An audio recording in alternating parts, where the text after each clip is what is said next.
So hi hello ನಮಸ್ತೆ ಹೇಗಿದ್ದಾರೆ ಎಲ್ಲರೂ? ಓಕೆ. ಸೊ ಎಲ್ಲರೂ ಚೆನ್ನಾಗಿದ್ದೀರಾ ಅನ್ಕೊಂಡಿದ್ದೀನಿ.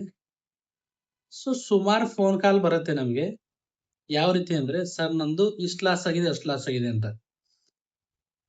ಸೊ ಜನಕ್ಕೆ ಏನಾಗ್ತಾ ಇದೆ ಅಂತಾನೆ ಗೊತ್ತಿಲ್ಲ. ಟ್ರೇಡಿಂಗ್ ಅಂದ್ರೆ ಯಾರಾದ್ರೂ ಬರೋದು ವಿತೌಟ್ ನಾಲೆಜು, ಸುಮ್ಮನೆ ಬೈ ಸೆಲ್ ಮಾಡೋದು, ದುಡ್ಡು ಬರುತ್ತೆ ಅನ್ಕೊಂಡಿದ್ದಾರೆ. Pure wrong. ನೀವು ಮೂವ್ಮೆಂಟ್ ಇದ್ದಾಗ ಮಾಡಿರ್ತಿಲ್ಲ 2-3 ಟ್ರೇಡ್ ಪ್ರಾಫಿಟ್, ಅದೇ ಬೇರೆ ಆಗತ್ತೆ. ಸೊ ಟ್ರೇಡಿಂಗ್ ಅಲ್ಲಿ ತುಂಬಾ ಪೇಷನ್ಸ್ ಬೇಕು, ಡಿಸಿಪ್ಲಿನ್ ಬೇಕು. ಅದು ಯಾವ ರೀತಿ ಬರುತ್ತೆ, ಹೆಂಗ್ ಬರುತ್ತೆ? ಸೊ ನಾವು 5 ವರ್ಷದಿಂದ ಮಾರ್ಕೆಟ್ ಅಲ್ಲಿ ಇದೀನಿ ನಾನು. ಓಕೆನಾ? ನಮ್ದು ಕೆಲವೊಂದ್ಸಲ ಹೆಂಗಿರುತ್ತಂದ್ರೆ ಕಂಟಿನ್ಯೂ 5-6 ಲಾಸ್ ಆಗತ್ತೆ. ಕಂಟಿನ್ಯೂ ಒಂದೊಂದ್ಸಲ 10 ಲಾಸ್ ಆಗತ್ತೆ. ನಾವು ಯಾವ ರೀತಿ ಮ್ಯಾನೇಜ್ ಮಾಡ್ತೀವಿ?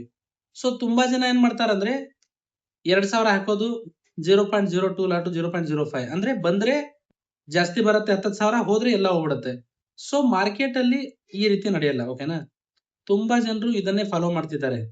ಮೇನ್ ಬಂದು ಟ್ರೇಡಿಂಗ್‌ಗೋಸ್ಕರನೇ ಒಂದು ಅಮೌಂಟ್ ತೆಗೆದಿಡಬೇಕು. ಯಾವುದೋ ಒಂದು ಅಮೌಂಟು.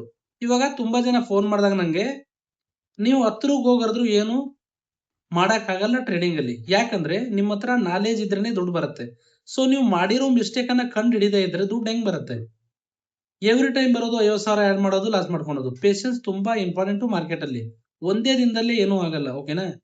ನಮ್ದು ಕೆಲವೊಂದ್ಸಲ ಯಾವ ರೀತಿ ಲಾಸ್ ಆಗತ್ತಂದ್ರೆ 50% ಕ್ಯಾಪಿಟಲ್ ಆಲ್ಮೋಸ್ಟ್ ಹೋಗ್ಬಿಡುತ್ತೆ ಕೆಲವೊಂದ್ಸಲ. ಸೊ ನಾವು ಸ್ಟಾರ್ಟ್ ಮಾಡಿದಾಗ ಯಾಕಂದ್ರೆ ಕ್ವಾಂಟಿಟಿ ಸೈಜ್ ಜಾಸ್ತಿ ಇರುತ್ತೆ. ಸೊ ನಾನು ಯಾವ ರೀತಿ ಫಾಲೋ ಮಾಡ್ತೀನಿ ಕರೆಕ್ಟ್ ಆಗಿ ಕೇಳಿಸ್ಕೊಳ್ಳಿ, ತುಂಬಾ ಹೆಲ್ಪ್ ಆಗುತ್ತೆ ನಿಮಗೆ. ನಾನು ಯಾವ ರೀತಿ ಕ್ಯಾಪಿಟಲ್ ಗೇನ್ ಮಾಡ್ತೀನಿ, ನಂದು ಏನೇನ್ ಚಾಲೆಂಜ್ ಇರುತ್ತೆ. ಸೊ ನಂದು ಚಾಲೆಂಜು ಮೇನ್ ಬಂದ್ಬಿಟ್ಟು ಒಂದೇ ಸ್ಟ್ರಾಟಜಿಲೇ ನಾನು ಕೆಲಸ ಮಾಡೋದು. ಓಕೆ. ಪ್ರತಿ ವಿಡಿಯೋದಲ್ಲೂ ನಾನು ಇದನ್ನೇ ಹೇಳ್ತೀನಿ. ನಾನು ಇವಾಗ ಎಕ್ಸಾಂಪಲ್‌ಗೆ 10 ಲಕ್ಷ ಇಟ್ಕೊಂಡಿದ್ದೀನಿ ಅಂದ್ರೆ ಟ್ರೇಡಿಂಗ್ ಅಲ್ಲಿ, ಅಂದ್ರೆ 10 ಲಕ್ಷದಿಂದ ನಾನು ಸ್ಟಾರ್ಟ್ ಮಾಡ್ತೀನಿ ಅಂದ್ರೆ ನಂದು ಟಾರ್ಗೆಟ್ ಏನಿರುತ್ತಂದ್ರೆ 10 ಲಕ್ಷದಲ್ಲಿ ನಾನು ಮಿನಿಮಮ್ 30-40% ಮಾರ್ಕೆಟ್ ಇಂದ ದುಡ್ಡು ಬೇಕು ನಂಗೆ. ಅಂದ್ರೆ ಯಾವುದಕ್ಕೆ? ರಿಸ್ಕ್ ತಗೊಳಕ್ಕೆ. ಎಕ್ಸಾಂಪಲ್‌ಗೆ ನಾನು 10 ಲಕ್ಷ ನಾನು ಅಮೌಂಟ್ ಆಡ್ ಮಾಡಿದ್ದೀನಿ ಅಂದ್ರೆ ಮಾರ್ಕೆಟ್ ಇಂದ 3-4 ಲಕ್ಷ ಬರೋವರೆಗೂ ತುಂಬಾ ಪೀಸ್‌ಫುಲ್ ಆಗಿ ಶೋರ್ ಟ್ರೇಡು ಕಡಿಮೆ ಕ್ವಾಂಟಿಟಿಯಿಂದ ಮಾಡ್ತೀನಿ ನಾನು. ಯಾಕಂದ್ರೆ ನನ್ನ ದುಡ್ಡಲ್ಲಿ ನಾನು ರಿಸ್ಕ್ ತಗೊಳಲ್ಲ. ಮಾರ್ಕೆಟ್ ಇಂದ ಬರೋ ದುಡ್ಡಲ್ಲೇ ರಿಸ್ಕ್ ತಗೊಳೋದು ನಾನು. ಹಂಗಾಗಿ ನಾನು ಏನ್ ಮಾಡ್ತೀನಿ 30-40% ಮಾರ್ಕೆಟ್ ಇಂದ ದುಡ್ಡು ಬರೋವರೆಗೂ ವೇಟ್ ಮಾಡಿ ಒಂದು ಸಲ ನನ್ನ ಅಕೌಂಟ್ ಅಲ್ಲಿ ಅಂದ್ರೆ ನಾನು 0.1 0.2 ಗೋಲ್ಡ್ ಅಲ್ಲಿ ಮಾಡ್ತಿದ್ದೀನಿ ಅಂದ್ರೆ ಸೀದಾ 0.5ಗೆ 1 ಲಾಟಿಗೆ ಜಂಪ್ ಆಗ್ತೀನಿ. ಯಾವಾಗ? ಮಾರ್ಕೆಟ್ ಅಲ್ಲಿ ನನಗೆ 30-40% ಅಂದ್ರೆ ನನ್ನ ಅಮೌಂಟ್ ಏನ್ ಮಾಡಿದ್ದೀನಲ್ಲ ಯಾಡು, ಆ ಅಮೌಂಟ್‌ಗೆ 30-40% ಬಂದಾಗ ಮಾತ್ರ ರಿಸ್ಕ್ ತಗೋತೀನಿ ನಾನು. ಯಾಕಂದ್ರೆ ಮಾರ್ಕೆಟ್ ಇಂದ ಬಂದಿರೋ ದುಡ್ಡು. ಅದು ಶೋರ್ ಟ್ರೇಡ್ ಮಾತ್ರ ತಗೋತೀನಿ. ಮಾರ್ಕೆಟ್ ಇಂದ ಬಂದ ತಕ್ಷಣ ದುಡ್ಡು ಹೆಂಗ್ ಬೇಕಂದ್ರೆ ಟ್ರೇಡ್ ಮಾಡಲ್ಲ. ಸೊ ನಂದು ಫೋಕಸ್ ಅದಿರುತ್ತೆ. ಇನ್ ಕೇಸ್ ನಾನು 10 ಲಕ್ಷದಿಂದ ಸ್ಟಾರ್ಟ್ ಮಾಡಿದ್ದೀನಲ್ಲ, 30-40% ಅಂದ್ರೆ 3 ಲಕ್ಷ ಬಂತು ಅನ್ಕೊಳ್ಳಿ. ಇನ್ ಕೇಸ್ 3 ಲಕ್ಷ ಲಾಸ್ ಆಯ್ತಾ? ಮತ್ತೆ ನಾನು ನಂದು ಬೇಸಿಕ್ ಕ್ವಾಂಟಿಟಿಗೆ ಬರ್ತೀನಿ. ಅಂದ್ರೆ ಏನ್ ಕ್ವಾಂಟಿಟಿ? 10 ಲಕ್ಷ ಇದ್ರು ನಾನು 0.2, 0.1, 0.3 ಈ ರೀತಿ ಟ್ರೇಡ್ ಮಾಡ್ತೀನಿ ನಾನು. ಪರ್ ಟ್ರೇಡಿಗೆ 10,000ಕ್ಕಿಂತ ಜಾಸ್ತಿ ಎಸ್ಎಲ್ ಇಡೋದೇ ಇಲ್ಲ ನಾನು. ಯಾವ ಕ್ವಾಂಟಿಟಿ ತಗೊಂಡ್ರು ಕೂಡ. ನನ್ನ ಹತ್ರ ಮಾರ್ಕೆಟ್ ಇಂದ ಬಂದಿರೋ ದುಡ್ಡು ಮೇಲೆನೆ ರಿಸ್ಕ್ ತಗೋತೀನಿ. ಸೊ ನೀವೇನ್ ಮಾಡಿ ಅಂದ್ರೆ ಯಾರಾದ್ರೂ 1 ಲಕ್ಷದಿಂದ ಟ್ರೇಡ್ ಮಾಡ್ತಿದ್ದೀರಾ ಅಂದ್ರೆ ಫಸ್ಟ್ ಬಂದು ನೀವು ಮಾರ್ಕೆಟ್ ಅಲ್ಲಿ 1 ಲಕ್ಷದಿಂದ ನೋಡಿ, ತುಂಬಾ ಸಲ ಲಾಸ್ ಆಗಕ್ಕೆ ಎಲ್ಲಿ ರೀಸನ್ ಮೇನ್ ಅಂದ್ರೆ ಎಸ್ಎಲ್ ಇಲ್ಲದೆ ಕೆಲಸ ಮಾಡ್ತೀರಾ. 1:2 ಬಂದ್ರು ಕಟ್ ಮಾಡಲ್ಲ. ಮೇಲಿಂದ ಮೇಲೆ ಟ್ರೇಡ್ ತಗೋತೀರಾ. ಸೊ ಒಂದು ಜಾಗದಲ್ಲಿ ನೀವು ಎಂಟ್ರಿ ಆದ್ಮೇಲೆ ಮಾರ್ಕೆಟ್ ಸೈಡ್ ವೇಸ್ ಆಗಿದೆ ಅಂದ್ರೆ ಅದೇ ಜಾಗದಲ್ಲಿ 2 ಚಾನ್ಸ್ ಮಾತ್ರ ತಗೋಬೇಕು. ಆ 2 ಟ್ರೇಡು ಲಾಸ್ ಆದ್ರೆ ನೆಕ್ಸ್ಟ್ ಅಲ್ಲಿ ಟ್ರೇಡ್ ಮಾಡಬಾರ್ದು.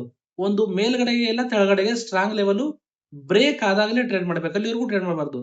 ಕೆಲವೊಂದು ಇವು ಮ್ಯಾನೇಜ್ ಮಾಡೋ ಲಾಜಿಕ್ ಇದು ಮಾರ್ಕೆಟ್ ಅಲ್ಲಿ. ಕೆಲವೊಂದು ಇವೆಲ್ಲ ಬೇಕು ನಮ್ಗೆ. ತುಂಬಾ ಜನರಿಗೆ ಲಾಜಿಕ್ ಬೇಕಾಗಿಲ್ಲ, ಮ್ಯಾಜಿಕ್ ಬೇಕಾಗಿದೆ. ಅಂದ್ರೆ ಏನು?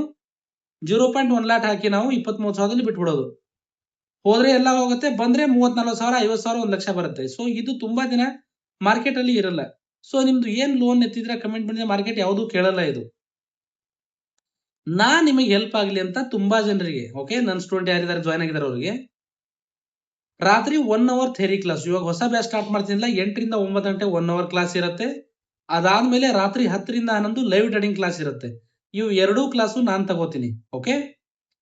ಬೆಳಿಗ್ಗೆ 10 ರಿಂದ 11, ಸಾಯಂಕಾಲ 5 ರಿಂದ 6 ಟೀಮ್ನವ್ರು ತಗೋತಾರೆ. ಓವರ್ ಆಲ್ 4 ಕ್ಲಾಸ್ ಸಿಗುತ್ತೆ ನಿಮಗೆ. 3 live class, 1 theory class. So theory class 1 month ಇರುತ್ತೆ. ನಿಮ್ದು ಮೈಂಡ್ ಅಲ್ಲಿ ಅದು ಪೂರಾ ನಾನು ಯಾವ ರೇಂಜ್‌ಗೆ ಫಿಕ್ಸ್ ಮಾಡ್ತೀನಿ ಅಂದ್ರೆ ಟ್ರೇಡಿಂಗ್ ಅಂದ್ರೆ ನೀವು ಬೇರೆ ಕಡೆ ಹೋಗಿ ಏನ್ ಕಲ್ತು ಬಂದಿದ್ದೀರಲ್ಲ, ಆಕ್ಚುಲ್ ಆಗಿ ಅದೆಲ್ಲ ಟ್ರೇಡಿಂಗ್ ಅಂದ್ರೆ. ತುಂಬಾ ಜನರದ್ದು ನೋಡಿದೀನಿ ನಾನು. ಓಕೆ. ತುಂಬಾ ಕಡೆ ನೀಟಾಗಿ ಕಲ್ಸೋರು ಇದ್ದಾರೆ. ಬಟ್ ನೀವು ಯಾವ ರೀತಿ ತಗೊಂಡಿದಿರೋ ಗೊತ್ತಿಲ್ಲ. ಬಟ್ ನನ್ನ ಹತ್ರ ಮೇನ್ ಏನಿರತ್ತಂದ್ರೆ ನಿಮ್ರಲ್ಲಿ ಏನ್ ಕೊರತೆ ಇದೆ ಅದನ್ನ ಫಸ್ಟ್ ಕಂಡುಹಿಡಿತೀನಿ. ಲಾಸ್ಟ್ ಬ್ಯಾಚ್ ಫುಲ್ ಆದಾಗ ನಾನು ಲಿಮಿಟೆಡ್ ಮಾತ್ರ ತಗೋತೀನಿ. ಓಕೆನಾ? ಲಾಸ್ಟ್ ಬ್ಯಾಚ್ ಅಲ್ಲಿ ಎಂಡಿಗೆ ತುಂಬಾ ಜನ ಜಾಯಿನ್ ಆದ್ರು. ಸೊ ಕೆಲವೊಬ್ಬರಿಗೆ ರಿಫಂಡ್ ಮಾಡಿದ್ದೀನಿ ಪೇಮೆಂಟ್ ಮಾಡ್ದವ್ರು. ಯಾಕಂದ್ರೆ ಫುಲ್ ಆದ್ಮೇಲೆ ಪೇಮೆಂಟ್ ಮಾಡಿದ್ರು, ತಗೊಂಡಿಲ್ಲ ಕೆಲವೊಬ್ಬರಿಗೆ. ಕೆಲವೊಬ್ಬರಿಗೆ ಮಾತ್ರ ತಗೊಂಡಿದ್ದೀನಿ. ಈ ಸಲ ಇವಾಗ 20ನೇ ತಾರೀಕಿಗೆ ಬ್ಯಾಚ್ ಸ್ಟಾರ್ಟ್ ಆಗ್ತಾ ಇದೆ. ಆವಾಗ ಬಡ್ದಾಡ್ತಿರಲ್ಲ, ಇವಾಗಲೇ ನೀವು ರಿಜಿಸ್ಟರ್ ಮಾಡ್ಕೊಳ್ಳಿ ಫಸ್ಟ್. ಯಾಕಂದ್ರೆ ತುಂಬಾ ಸೀರಿಯಸ್ ಆಗಿರೋರು ಮಾತ್ರ ಬನ್ನಿ, ಮಿಕ್ಕಿದವ್ರು ಬೇಡ. ಯಾಕಂದ್ರೆ ನೀವು ಬಂದು ಇಲ್ಲಿ ಕೆಲವೊಂದು ಫಾಲೋ ಮಾಡಿಲ್ಲ ಅಂದ್ರೆ ನನ್ನ ಹತ್ರ ಬಂದ ಮೇಲೆ ನಿಮಗೆ ಮೇನು ನಿಮ್ದು ಟ್ರೇಡಿಂಗ್ ಜರ್ನಿ ಏನಿದೆ ಅದನ್ನ ತಿಳ್ಕೊತೀನಿ. ಅದಾದ ಮೇಲೆ ನನ್ನ ಸ್ಟ್ರಾಟಜಿ ನಿಮ್ದ್ರಲ್ಲಿ ಫಿಕ್ಸ್ ಮಾಡಿವರೆಗೂ ನಾನು ನಿಮಗೆ ಟ್ರೇಡ್ ಮಾಡಕ್ ಹೇಳಲ್ಲ. ತುಂಬಾ ಜನ 2 ಕ್ಲಾಸ್ ಆದಾಗಲೇ ಟ್ರೇಡ್ ಮಾಡಕ್ ಸ್ಟಾರ್ಟ್ ಮಾಡ್ತೀರಾ. ಪ್ಯೂರ್ ರಾಂಗ್ ಇದು. ಯಾಕಂದ್ರೆ ನನ್ನ ಹತ್ರ ಬಂದಿದ್ದೀರಾ ಅಂದ್ರೆ ನೀವು ಮೇನು ಕಲಿಬೇಕು. ನನ್ನ ಸ್ಟ್ರಾಟಜಿ ಏನಿದೆ, ನಾನು ಹೇಳ್ತಿರೋದು ಸುಳ್ಳಿದೆಯೋ ನಿಜ ಇದೆಯೋ ತುಂಬಾ ನೋಡ್ಬೇಕು. ಅದಾಗಿ ಪ್ರಾಕ್ಟೀಸ್ ಮಾಡಿದ್ಮೇಲೆ ರಿಯಾಲಿಟಿ ಬರಬೇಕು. ಅದಾದ್ಮೇಲೆ ನಾವು ಓನ್ಲಿ 10,000 20,000 ಟ್ರೇಡ್ ಮಾಡಬೇಕು. ನಾನ್ ಮಾಡ್ಸೋದು 10,000ದಿಂದಾನೆ. ಯಾಕಂದ್ರೆ ನೀವು ಎಷ್ಟರ ಮಟ್ಟಿಗೆ ಪ್ರಿಪೇರ್ ಆಗಿದ್ರೆ 10,000 ಹೇಳುತ್ತೆ. ಸೊ ತುಂಬಾ ಜನ ಇದನ್ನ ಫಾಲೋ ಮಾಡಲ್ಲ. ಸೊ ನಿಮಗೊಂದು ಯಾರು ಟ್ರೇಡ್ ಮಾಡ್ತಿದ್ದೀರೋ ಒಂದ್ ಹೇಳ್ತೀನಿ ನೋಡಿ, ಕೇಳ್ಕೊಂಬಿಡಿ. ತುಂಬಾ ಇಂಪಾರ್ಟೆಂಟು. ಯಾವುದೇ ಕ್ಯಾಪಿಟಲ್ ಇರ್ಲಿ, ನಿಮ್ ಹತ್ರ ಒಂದು ಸ್ಟ್ರಾಟಜಿ ಇಲ್ಲ ಅಂದ್ರೆ ಸ್ಟ್ರಾಟಜಿ ಅಂದ್ರೆ ಏನು, ನಾವು ಕ್ರಿಯೇಟ್ ಮಾಡಿರ್ತೀವಿ, ಅದರಿಂದ ಕೆಲಸ ಮಾಡಿರ್ತೀವಿ. ನಾನು ಇವಾಗ ಒಂದು ಇಂಡಿಕೇಟರ್ ಯೂಸ್ ಮಾಡ್ತೀನಿ, ಪ್ರೈಸ್ ಆಕ್ಷನ್ ಮೇಲೆ ಟ್ರೇಡ್ ಮಾಡ್ತೀನಿ. ಇದು ನನ್ನ ಸ್ಟ್ರಾಟಜಿ, ನಾನು ಕೆಲಸ ಮಾಡಿದ್ದೀನಿ. ಸೊ ನೀವು ಪರ್ಟಿಕ್ಯುಲರ್ ಒಂದು ಸ್ಟ್ರಾಟಜಿ ಮೇಲೆ ನಿಮ್ದು ಕ್ಯಾಪಿಟಲ್ ಸೈಜ್ ಏನಿದೆ, ದಿನಕ್ಕೆ ಎಷ್ಟು ಬೇಕಾಗಿದೆ ನಿಮಗೆ, ಮಾರ್ಕೆಟ್ ಯಾವ ರೀತಿ ಮೂವ್ಮೆಂಟ್ ಆಗ್ತಾ ಇದೆ, ಪ್ರಾಫಿಟ್ ಹೆವಿ ನಡೆದಾಗ ಅಂದ್ರೆ ಕೆಲವೊಂದ್ಸಲ 1:5, 6 ನಡೆಯುತ್ತೆ. ಆ ರೀತಿ ಪಾರ್ಷಿಯಲ್ ಯಾವ ರೇಂಜಿಗೆ ಬುಕ್ ಮಾಡ್ಕೋಬೇಕು, ಇದೆಲ್ಲ ಬೇಸಿಕ್ ನಾಲೆಜ್ ಇರ್ಬೇಕು ನಿಮ್ಗೆ. ಗೊತ್ತಿಲ್ಲ ಅಂದ್ರೆ ಮಾಡಕ್ ಆಗಲ್ಲ. ಓಕೆನಾ? ಸೊ ನಿಮ್ಗೆ ಸರಿಯಾದ ರೈಟ್ ಒಬ್ಬರು ಮೆಂಟರ್ ಬೇಕೇ ಬೇಕು ಟ್ರೇಡಿಂಗ್ ಅಲ್ಲಿ, ಅಂದ್ರೆ ಮಾತ್ರ ಆಗತ್ತೆ. ಇಲ್ಲ ಅಂದ್ರೆ ಸಾಧ್ಯ ಇಲ್ಲ. ಡೆಫಿನೆಟ್ಲಿ ಅಂದ್ರೂ ಮಾಡಬಹುದು, ಬಟ್ ಟೈಮ್ ತಗೊಳತ್ತೆ. ಸೊ ನೀವು ಬೇರೆ ಕಡೆ ಹೋಗಿ ಕಲ್ತ್ರೆ, ಅಂದ್ರೆ ಬೇರೆ ಕೋಚಿಂಗ್ ಸೆಂಟರ್ ಅಲ್ಲ, ನೀವು ಕೆಲವೊಂದ್ ಕಡೆ ಓನ್ ಆಗಿ ಕಲ್ತ್ರೆ ಟೈಮ್ ತಗೊಳಂತಲ್ಲ. ಯಾರು ಬೇಕಾದ್ರೆ, ನಾನು ಓನ್ ಆಗೇ ಕಲ್ತಿರೋದು, ನಾನು ಎಲ್ಲೂ ಕಲ್ತಿಲ್ಲ. ನೀವು ಓನ್ ಆಗಿ ಕಲಿಬಹುದು, ಬಟ್ ಏನಂದ್ರೆ ಟೈಮ್ ತಗೊಳತ್ತೆ. ನನ್ನ ಹತ್ರ ಬಂದ್ರೆ ಬೇಗ ಕಲಿಬಹುದು. ಸೊ ಆ ರೀತಿ ಯಾರು ನಿಮಗ್ ಕಲ್ಸೋರು ಇದಾರಲ್ಲ, ನಾನೇ ಅಂತಲ್ಲ, ನಿಮ್ ಹತ್ತಿರದಲ್ಲಿ ಯಾರಿದ್ದಾರೆ ನೀಟಾಗಿ ಕಲ್ಸೋರು, ನಿಮ್ಗೆ ಅವ್ರ ಮೇಲೆ ನಂಬಿಕೆ ಬರ್ತಾ ಇದೆ, ನಿಮ್ಮವ್ರ ಫ್ರೆಂಡ್ಸ್ ಯಾರಾದ್ರೂ ಅವ್ರ ಹತ್ರ ಕಲಿತಿದಾರಂದ್ರೆ ಅವ್ರ ಹತ್ರ ಹೋಗಿ ನೀಟಾಗಿ ಅವ್ರ ಸ್ಟ್ರಾಟಜಿ ಏನಿದೆ ತಿಳ್ಕೊಳ್ಳಿ ಫಸ್ಟ್. ಓಕೆನಾ? ವಿತೌಟ್ ಸ್ಟ್ರಾಟಜಿ ನೀವು ಬಂದು ಯಾವ್ದೋ ಗ್ರೀನ್ ಕ್ಯಾಂಡಲ್ ರೆಡ್ ಕ್ಯಾಂಡಲ್ ಜೊತೆ ಆಟ ಆಡಿದ್ರೆ ಡೆಫಿನೆಟ್ಲಿ ಲಾಸ್ ಆಗತ್ತೆ. ಇದು ಮಾತ್ರ ಫಿಕ್ಸು. ಒಂದು ಯಾರು ಎಲ್ ಇಲ್ಲದೆ ಕೆಲಸ ಮಾಡ್ತಿದ್ದೀರಲ್ಲ, ಮೈಂಡ್ ಅಲ್ಲಿ ಇಟ್ಕೊಂಬಿಡಿ, ನೀವ್ ಏನೇ ಪ್ರಾಫಿಟ್ ಮಾಡಿದ್ರು ನಾಳೆ ಇರಲ್ಲ ಅದು. ಇದು ಮಾತ್ರ ಫಿಕ್ಸು. ಇದನ್ನ ಮೈಂಡ್ ಇಂದ ತೆಗೆದ್ಬಿಡಿ. ಎಲ್ ಇಂದ ಕೆಲಸ ಮಾಡ್ತೀನಿ, ಪ್ರಾಫಿಟ್ ಆಗ್ತಂದ್ರೆ ಪ್ರತಿ ಸಲ ಎಲ್ ಹೊಡೆದ್ಬಿಟ್ಟು ಡೌನಿಗೆ ಬರುತ್ತೆ ಮಾರ್ಕೆಟ್, ಹಂಗಾಗಿ ನಾವು ಎಲ್ ಆಗ್ತೀವಿ ಅಂತಾರೆ. Pure wrong. ಆ ರೀತಿ ಮಾರ್ಕೆಟ್ ಅಲ್ಲಿ ಆಗಲ್ಲ. ತುಂಬಾ ಮೋಟಿವೇಟ್ ಆಗಿರ್ಬೇಕು. ಎಲ್ ಇಟ್ಕೊಂಡೇ ಕೆಲಸ ಮಾಡ್ಬೇಕು. ಎಲ್ ಯಾಕೆ ಹಾಕ್ತಿವಿ ನಾವು, ನಮ್ದು ಕೆಪಾಸಿಟಿಗೆ ಮೀರಿ ನಮ್ದು ಅಮೌಂಟ್ ಅಕೌಂಟ್ ಅಲ್ಲಿ ಲಾಸ್ ಆಗಬಾರ್ದಂತ. ಅಂದ್ರೆ ನಮ್ದು 1 ಲಕ್ಷ ಅಮೌಂಟ್ ಇದೆ ಅಂದ್ರೆ ಒಂದೇ ಟ್ರೇಡ್ ಅಲ್ಲೇ ಜಾಸ್ತಿ ಲಾಸ್ ಆಗಬಾರ್ದು. ಒಂದು ಟ್ರೇಡಿಗೆ ನಂದು ಫಿಕ್ಸ್ 5,000 ಇದೆ ಅಂದ್ರೆ 5,000ನೇ ಹೋಗ್ಬೇಕು. ಸೊ ಇನ್ನೊಂದು ಏನಂದ್ರೆ ಎಲ್ ಗೂ ಮರ್ಯಾದೆ ಇದೆ ಸ್ಟಾಪ್ ಲಾಸ್ಗೆ. ಕೆಲವೊಬ್ರು ನಾನು ಸ್ಟಾಪ್ ಲಾಸ್ ಕೊಡೋ ಜಾಗನೂ ತುಂಬಾ ಇಂಪಾರ್ಟೆಂಟ್. ಪರ್ ಟ್ರೇಡಿಂಗ್ 3,000 ಕೊಡ್ತೀನಿ ಅಂದ್ರೆ 3,000ಕ್ಕೆ ಇಡೋದಲ್ಲ.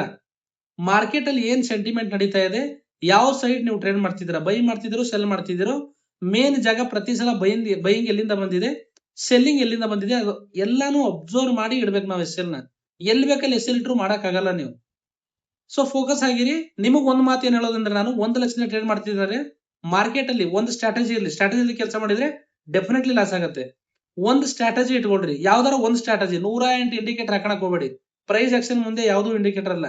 ಸೊ ಪ್ರೈಸ್ ಆಕ್ಷನ್ ನಿಮಗೆ ನೀಟಾಗಿ ಗೊತ್ತಿದ್ರೆ ಒಂದ್ ಯಾವ್ದಾರ ಇಂಡಿಕೇಟರ್ ಯೂಸ್ ಮಾಡಿ, ಯಾವ್ದಾರ ಇಂಡಿಕೇಟರ್ ಇರ್ಲಿ, ಬಟ್ ನೀವು ಅದ್ರ ಮೇಲೆ ಕೆಲಸ ಮಾಡಿರ್ಬೇಕು, ಅಂದಾಗ ಮಾತ್ರ ಯೂಸ್ ಮಾಡಿ. ಸೊ 1 ಲಕ್ಷದಿಂದ ಟ್ರೇಡ್ ಮಾಡ್ತಿದ್ದೀರಾ ಅಂದ್ರೆ 30,000 ರಿಂದ 40,000 ಮಾರ್ಕೆಟ್ ಇಂದ ಬಂದಾಗ ಬರೋವರೆಗೂ ವೇಟ್ ಮಾಡಿ. ಬಂದ ಮೇಲೆ ಆ ದುಡ್ಡಲ್ಲಿ ರಿಸ್ಕ್ ತಗೊಳ್ಳಿ. ಅಲ್ಲಿವರೆಗೂ ಕ್ವಾಂಟಿಟಿ ಜಾಸ್ತಿ ಬೇಡ. ಒಳ್ಳೇದಾಗ್ಲಿ ಎಲ್ರಿಗೂ. ಸೊ ನಾನ್ ಹೇಳೋದೇನಂದ್ರೆ, ನಿಮ್ದು ಲಾಸ್ ಆದ್ಮೇಲೆ ಯಾರಿಗೆ ಫೋನ್ ಮಾಡಿದ್ರು, ನನಗ್ ಫೋನ್ ಮಾಡಿದ್ರು ಕೂಡ ನಿಮ್ಗೆ ಮಾರ್ಕೆಟ್ ಕಲ್ಸಬಲ್ಲೆ. ನಿಮ್ದು 30 ಲಕ್ಷ 20 ಲಕ್ಷ ಲಾಸ್ ನಾನು ತುಂಬಿಕೊಡಕ್ಕಾಗಲ್ಲ. ಓಕೆನಾ? ಇದು ಮೈಂಡ್ ಅಲ್ಲಿ ಇರ್ಲಿ ನಿಮಗೆ. ಆಮೇಲೆ ಬೇರೆಯವ್ರಿಗೆ ನಂಬಿ ದುಡ್ಡು ಕೊಡಕ್ ಹೋಗ್ಬೇಡಿ. ಯಾಕಂದ್ರೆ ಮಾರ್ಕೆಟ್ ಅಲ್ಲಿ 100% ಯಾವನೂ ಇಲ್ಲ, ಯಾರು ಇಲ್ಲ, ನಾನು ಇಲ್ಲ ಹೇಳ್ತಿದ್ದೀನಿ. ಒಂದು ಮಾಡ್ತಾ ಬಂದಿರೋ ಬೇಸ್ ಮೇಲೆ ರಿಸ್ಕ್ ರಿವಾರ್ಡ್ ಮ್ಯಾನೇಜ್ ಮಾಡ್ಕೊಂಡು ಮಾಡಿದ್ರೇನೆ ಮಾರ್ಕೆಟ್ ಅಲ್ಲಿ ದುಡ್ಡು ಆಗೋದು, ಇಲ್ಲಾಂದ್ರೆ ಆಗಲ್ಲ. ಇಂಡಿಯನ್ ಮಾರ್ಕೆಟ್ ಅಲ್ಲಿ ಆಲ್ಮೋಸ್ಟ್ 10 ದಿನದಲ್ಲಿ ಇವಾಗ 20 lakh ಪ್ಲಸ್ ಪ್ರಾಫಿಟ್ ಇದೆ. ಹೆಂಗೆ? 4 ದಿನ ಟ್ರೇಡ್ ಮಾಡಿದೀನಿ. 1ನೇ ತಾರೀಕಿಂದ ಮೇ ಎಷ್ಟು, ಇವತ್ತು 12 ತಾರೀಕು, 20 ಲಕ್ಷ ಪ್ಲಸ್ ಇದೆ ಇಂಡಿಯನ್ ಮಾರ್ಕೆಟ್ ಅಲ್ಲಿ. 4 ದಿನ ಟ್ರೇಡ್ ಮಾಡಿದೀನಿ. ಸೊ ಈ ರೀತಿ ಲಿಮಿಟ್ ಟ್ರೇಡ್ ಇಂಡಿಯನ್ ಮಾರ್ಕೆಟ್ ಅಲ್ಲಿ. ಬಿಗಿನರ್ ಯಾರಿದ್ರೆ ಇಂಡಿಯನ್ ಮಾರ್ಕೆಟ್ ಅಲ್ಲಿ ಮಾಡಕ್ ಹೋಗ್ಬೇಡಿ, ತುಂಬಾ ಕಷ್ಟ ಇದೆ. ಯಾಕಂದ್ರೆ ಬಿಗ್ ಕ್ಯಾಪಿಟಲ್ ನೀಟಾಗಿ ಕ್ವಾಂಟಿಟಿ ಇದ್ರೆ ಮಾತ್ರ ಇಲ್ಲಿ ಟ್ರೇಡ್ ಮಾಡಕ್ ಸಾಧ್ಯ, ಇಲ್ಲಾಂದ್ರೆ ಇಂಡಿಯಲ್ಲಿ ನೀವು ಮಾಡಕ್ಕಾಗಲ್ಲ. ಕ್ರಿಪ್ಟೋ ಫಾರೆಕ್ಸ್ ಅಲ್ಲಿ ಡೆಫಿನೆಟ್ಲಿ ಮಾಡಬಹುದು, ಏನ್ ಬೇಕಾದ್ರೂ ಮಾಡಬಹುದು. ನಮ್ ಸ್ಟೂಡೆಂಟ್ ನೋಡಿದ್ರೆ ಕೆಲವರು 10,000 47 ಲಕ್ಷ, ಕೆಲವರು 20,000ದಿಂದ 34 ಲಕ್ಷ ತುಂಬಾ ಕಂಟಿನ್ಯೂ ನಡೀತಾ ಇದೆ. ಒಬ್ರೇ ಅಲ್ಲ, ತುಂಬಾ ಜನ ಮಾಡಿದ್ದಾರೆ, ಕೆಲವೊಬ್ರು ಮಾತ್ರ ಹೇಳ್ತಿದ್ದೀನಿ. ಕೆಲವೊಬ್ರು ಮಾಡ್ತಾ ಇಲ್ಲ. 100ರಲ್ಲಿ 100% ಜನ ಯಾರು ವಿನ್ ಆಗಲ್ಲ, 10% ಡೆಫಿನೆಟ್ಲಿ ಲಾಸ್ ಮಾಡ್ಕೋತಾರೆ. ಅವ್ರು ಯಾರಂದ್ರೆ ಎಷ್ಟು ಹೇಳಿದ್ರು ಎಸ್ ಎಲ್ ಮೇಂಟೈನ್ ಮಾಡಲ್ಲ, ಕ್ಯಾಪಿಟಲ್ ತಗೊಂಡ್ ಕ್ವಾಂಟಿಟಿ ತಗೊಳಲ್ಲ, ಇಂಥವ್ರು ಇವರು ಬೇಗ ಗ್ರೋ ಆಗಲ್ಲ. ಎವ್ರಿಡೇ ನೀವು ಮಾಡಿರೋ ಟ್ರೇಡ್ ಮಿಸ್ಟೇಕ್ ನ ತಿದ್ಕೊಳ್ಳಿಲ್ಲ ಅಂದ್ರೆ, ಬರ್ಕೊಂಡಿಲ್ಲ ಅಂದ್ರೆ, ಇವತ್ತು 10 ಟ್ರೇಡ್ ಮಾಡಿದೀರಾ ಅಂದ್ರೆ ಈವ್ನಿಂಗ್ ನೋಡಿ 10 ಟ್ರೇಡ್ ಅಲ್ಲಿ ಎಷ್ಟು ಪ್ರಾಫಿಟ್ ಆಗಿದೆ, ಎಷ್ಟು ಲಾಸ್ ಆಗಿದೆ. ಸೊ ಲಾಸ್ ಆಗಿರೋ ಟ್ರೇಡ್ ಏನಕ್ಕೆ ಲಾಸ್ ಆಯ್ತು? ನಿಮ್ಮ ಅಕೌಂಟ್ ಏನಾದ್ರೂ ಜಾಸ್ತಿ ಲಾಸ್ ಆಗಿದೆಯಾ? ಏನ್ ರೀಸನ್? ಎಸ್ ಎಲ್ ಇಟ್ಟಿಲ್ವಾ? ರಾಂಗ್ ಎಂಟ್ರಿ ಆಗಿದ್ದೀರಾ? ಪದೇ ಪದೇ ಎಂಟ್ರಿ ಆಗಿದ್ದೀರಾ? ಇನ್ ಕೇಸ್ ಪ್ರಾಫಿಟ್ ಆಗಿದ್ರೆ ಯಾಕೆ ಪ್ರಾಫಿಟ್ ಆಯ್ತು? ನೀವು ಕ್ಯಾಪಿಟಲ್ ತಗೊಂಡ್ ಕ್ವಾಂಟಿಟಿ ಜಾಸ್ತಿ ಮಾಡಿಲ್ಲ, ಮೂವ್ಮೆಂಟ್ ಬಂದಾಗ ಎಸ್ ಎಲ್ ಮಾಡಿದ್ರೆ ಪ್ರಾಫಿಟ್ ಆಗಿದೆ ಅಂದ್ರೆ ಪ್ರಾಫಿಟ್ ಅಲ್ಲ ಅದು. ಮೈಂಡ್ ಇಂದ ತಗೊಬಿಡಿ. ಆಮೇಲೆ ಇನ್ನೊಂದು, ನೀವು ಡಿಮೇಟ್ ಅಕೌಂಟ್ ಅಲ್ಲಿ ಏನೇ ಪ್ರಾಫಿಟ್ ಮಾಡಿದ್ರು ಪ್ರಾಫಿಟ್ ಅಲ್ಲ. ನೀವು ಅದನ್ನ ಬ್ಯಾಂಕಿಗೆ ವಿತ್ಡ್ರಾ ಕೊಟ್ಟು ನಿಮ್ಮ ಬ್ಯಾಂಕಿಗೆ ಜಮಾ ಆಗತ್ತಲ್ಲ ಅಮೌಂಟ್, ಕ್ರೆಡಿಟ್ ಅಂತ ಮೆಸೇಜ್ ಬರುತ್ತಲ್ಲ ನಿಮಗೆ, ಅದು ಪ್ರಾಫಿಟ್. ಡಿಮೇಟ್ ಅಕೌಂಟ್ ಅಲ್ಲಿ ಯಾವನ್ ಬೇಕಾದ್ರೂ ಪ್ರಾಫಿಟ್ ಮಾಡ್ತಾನೆ. ವಿತ್ಡ್ರಾ ಮಾಡಿ ಅದನ್ನ ಯೂಸ್ ಮಾಡ್ತೀವಲ್ಲ, ಅದೇ ತಾಕತ್ತು. ಸೊ ಅದನ್ನ ಪ್ರಾಫಿಟ್ ಅಂತ ನಂಬ್ತೀನಿ ನಾನು. ನೀಟಾಗಿ ಫಾಲೋ ಮಾಡಿ. ಯಾರು ಇದೀರಲ್ಲ ಕೇಳೋರು, ಇದನ್ನ ವಿಡಿಯೋ ನೋಡ್ತಿದ್ದೀರಾ, ಪ್ರತಿಯೊಬ್ಬ ಫ್ರೆಂಡ್ಸಿಗೂ ಶೇರ್ ಮಾಡಿ. ನೀವು ಒಬ್ರಿಗೆ ಶೇರ್ ಮಾಡಿದ್ರೆ ಅವ್ರದ್ದು ಎಷ್ಟೋ ಕ್ಯಾಪಿಟಲ್ ಸೇವ್ ಆಗುತ್ತೆ. ಸೊ ಟ್ರೇಡಿಂಗ್ ರಿಯಾಲಿಟಿನೇ ಇದು ಹೌದು. ನಾನು ಯಾವುದೇ ಆಫ್ಲೈನ್ ಕೋಚಿಂಗ್ ಸೆಂಟರ್ ಓಪನ್ ಮಾಡಲ್ಲ, ಮಾಡೋ ಪಾಸಿಬಿಲಿಟಿ ತುಂಬಾ ಕಡಿಮೆ ಇದೆ, ಮಾಡೋದು ಇಲ್ಲ. ಯಾಕಂದ್ರೆ ನಂದು ಓನ್ ಟ್ರೇಡೇ ಜಾಸ್ತಿ ಇರುತ್ತೆ. ಈವ್ನಿಂಗ್ ನಾನು ಬಂದ್ ಮಾಡ್ತಿದ್ದೀನಿ ಅಂದ್ರೆ ತುಂಬಾ ಜನರಿಗೆ ಹೆಲ್ಪ್ ಆಗ್ಲಿ ಅಂತ. ಸೊ ನನ್ನ ಹತ್ರ ಬಂದ್ರೆ ಡೆಫಿನೆಟ್ ಆಗಿ ನಿಮ್ ಟ್ರೇಡಿಂಗ್ ಜರ್ನಿ ಚೇಂಜ್ ಆಗತ್ತೆ. ಆದ್ರೆ ನಾನ್ ಹೇಳ್ದಂಗೆ ಕೇಳಿದ್ರೆ ಮಾತ್ರ ಆಗತ್ತೆ, ಇಲ್ಲಾಂದ್ರೆ ಅದು ಆಗಲ್ಲ. ಓಕೆ, ನೀವು ಬಂದ್ರಿ ಕ್ಲಾಸ್ ಕೂತ್ರೆ ಪ್ರಾಫಿಟಬಲ್ ಆಗಲ್ಲ, ಇಲ್ಲಿ ಬಂದು ಕೆಲಸ ಮಾಡಿದ್ರೆ ಆಗತ್ತೆ. ಓಕೆ, ಸೊ ಒಳ್ಳೇದಾಗ್ಲಿ ಎಲ್ರಿಗೂ. ನೀಟಾಗಿ ಟ್ರೇಡ್ ಮಾಡಿ. ಇನ್ ಕೇಸ್ ಯಾರು ಜಾಯಿನ್ ಆಗ್ತೀರಾ ಅಂದ್ರೆ ಡೆಫಿನೆಟ್ಲಿ ನಿಮ್ದು ಲಾಸ್ ನಾನು ಕಡಿಮೆ ಮಾಡ್ತೀನಿ, ಪ್ರಾಫಿಟ್ ಮಾಡ್ತೀನಿ ಅಂತಲ್ಲ, ನಿಮ್ದು ಜರ್ನಿ ಚೇಂಜ್ ಮಾಡ್ತೀನಿ. ಲಾಸ್ ಆಗಲಿ ಅಂತ ನಾನು ನೋಡ್ಕೋತೀನಿ, ಬಟ್ ನೀವು ನಾ ಹೇಳ್ದಂಗೆ ಫಾಲೋ ಮಾಡಬೇಕು.